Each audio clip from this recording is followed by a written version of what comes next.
இன்னைக்கு ரெசிபி தக்காளி சாதம். இன்னைக்கு நான் வந்துட்டு 1.5 கப் அளவு பாசுமதி ரைஸ் எடுத்திருக்கேன். நம்ம நார்மல் ரைஸ்ல செஞ்சாலும் நல்லா இருக்கும். ஆனியன் ரைத்தாக்காக வெங்காயம் பச்சை மிளகாய் கட் பண்ணி வச்சிருக்கேன். இதை நம்ம லைட்டா சாட்டே பண்ணிட்டு அதுக்கப்புறமா தயிர் சேர்த்துக்கலாம். இதை தவிர 3 வெங்காயம், பெரிய வெங்காயம் மீடியம் சைஸ் எடுத்திருக்கேன். தக்காளி 6 தக்காளி, பூண்டு ஒரு 5-6 பூண்டு பல்ல நசுக்கி வச்சிருக்கேன். பச்சை மிளகாய் உங்களோட காரத்துக்கு தகுந்த மாதிரி சேர்த்துக்குங்க. கருவேப்பிலை இருக்கு. இதை தவிர நமக்கு தாளிக்கு தேவையான ஸ்பைசஸ் நம்ம லேட்டரா ஆட் பண்ணிக்கலாம். இன்னைக்கு நான் இன்ஸ்டாபாட் யூஸ் பண்ணி தான் தக்காளி சாதம் செய்ய போறேன். நீங்க ரெகுலர் குக்கர்ல செய்யறதுனாலும் செஞ்சுக்கலாம். எனக்கு இது ரொம்ப கன்வீனியன்ட்டா இருக்குன்றதுனால 1 பார்ட்டா இதுலயே செஞ்சிடறேன். முதல்ல நாம ஆயில் சேர்த்துக்கலாம். 50 ml கடலை எண்ணெய் சேர்த்திருக்கேன். இன்ஸ்டாபாட்டா இருந்தது அப்படின்னா நீங்க சாட்டே மோட்ல வச்சுக்குங்க. எண்ணெய் நல்லா சூடானதுக்கு அப்புறம் 1 டீஸ்பூன் கடுகு சேர்த்துக்கிட்டேன். கடுகு வெடிச்சதுக்கு அப்புறமா நாம வெள்ளை உளுத்தம் பருப்பு ஆட் பண்ணிக்கலாம்.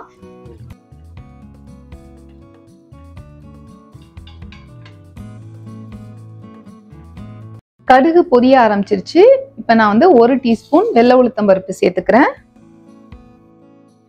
சோம்பு 1/2 டீஸ்பூன் சேர்த்துக்கிட்டேன்.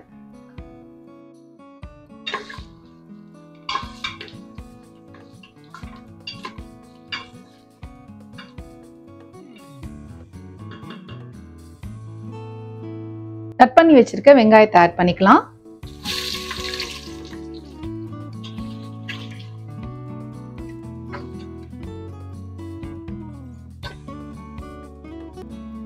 நம்ம தக்காளி சாதத்துக்கும் பிரியாணிக்கு கட் பண்ற மாதிரியே நீட்ட வாக்குல வெங்காயம் கட் பண்ணி நல்லா ஃபைனா வதக்கணும் அப்படின்னா அதோட டேஸ்ட் ரொம்ப நல்லா இருக்கும்.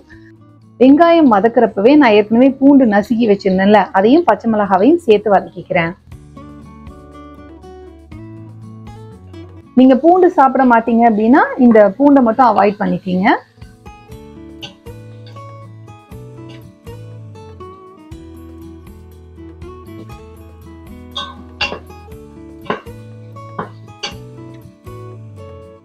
ஒரு டீஸ்பூன் உப்பு இப்ப நான் சேர்த்துக்கிட்டேன். வெங்காயம் சட்டுன்னு வதங்கிடும் அதுக்காக.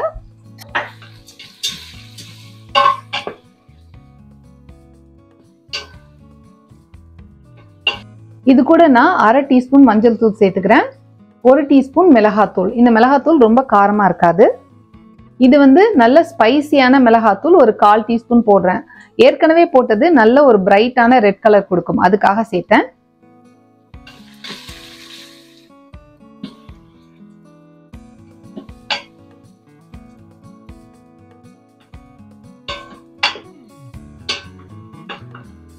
இந்த வெங்காயம் பூண்டெல்லாம் வதங்கினதுக்கு அப்புறமா நம்ம கட் பண்ணி வச்சிருக்க தக்காளி சேர்த்துக்கலாம். ஓரளவு வதங்கிட்டு இந்த ஸ்டேஜ்ல நான் தக்காளி ஆட் பண்ணிக்கிறேன்.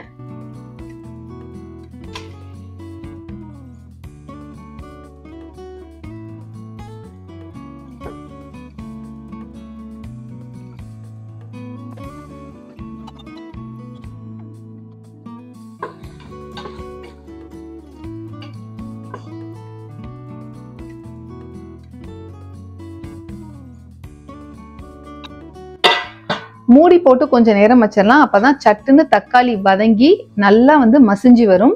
இது மூடி போட்டு மீடியம் ஹீட்ல 5 மினிட்ஸ் வைக்க போறேன்.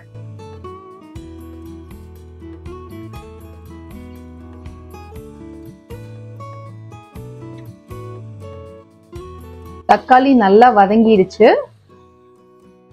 இந்த மாதிரி மசிஞ்சு வரணும் தக்காளி.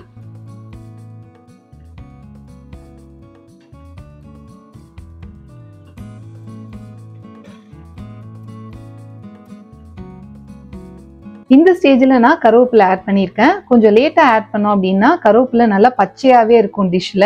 முன்னாடியே ஆட் பண்ணிட்டீங்க அப்படின்னா கலர் மாறிடும். அதுக்காக தான் கொஞ்சம் லேட்டா ஆட் பண்ணியிருக்கேன். இதை நம்ம லைட்டா வதக்கி விட்டுக்குவோம்.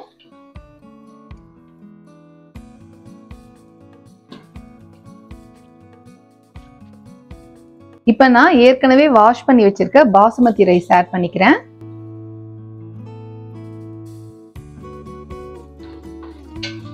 இதை நாம அப்படியே லேசா அந்த மசாலா கூட கலந்து விட்டுக்கலாம்.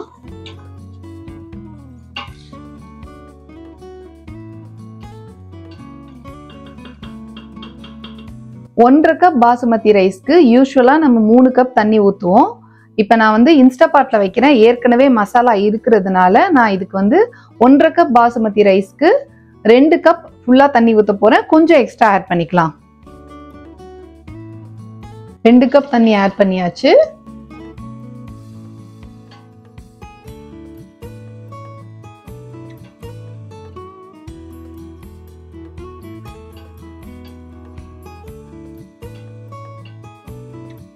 எக்ஸ்ட்ரா ஒரு 1/2 கப் சேர்க்கிறேன்.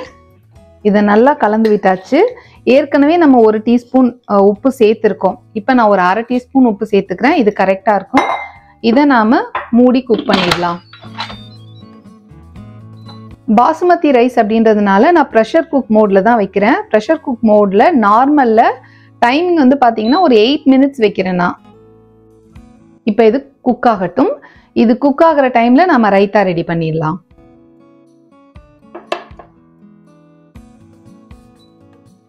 பாத்திரத்துல கொஞ்சமா நல்லெண்ணெய் சேர்த்துக்கலாம். 1 டேபிள் ஸ்பூன் அளவு நல்லெண்ணெய் சேர்த்துருப்பேன். இது சூடாகட்டும். கடுகு, கொஞ்சோண்டு உளுத்தம்பருப்பு,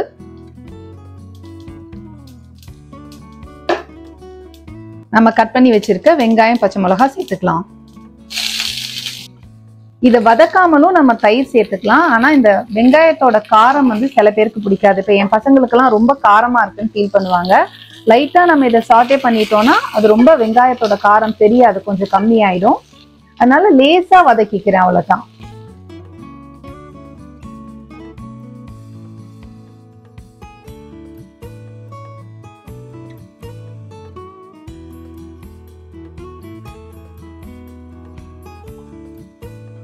இந்த அளவு வதங்கினா போதும். நான் அடுப்பு ஆஃப் பண்ணிடுறேன். இந்த பாத்திரத்தோட சூட்லயே கொஞ்ச நேரம் இருந்ததுன்னா ஆனியன் கொஞ்சம் சாஃப்ட் ஆயிடும். இது கம்ப்ளீட்டா ஆறுனதுக்கு அப்புறமா இதை நம்ம தயிர் கூட சேர்த்துக்கலாம்.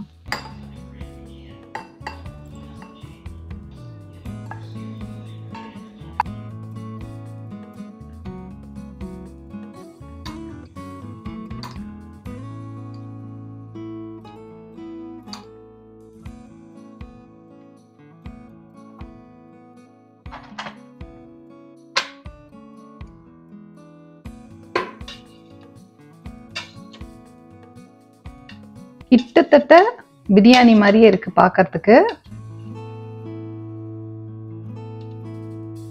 தண்ணி நான் ஊத்தின அளவு ரொம்ப கரெக்டா இருக்கு.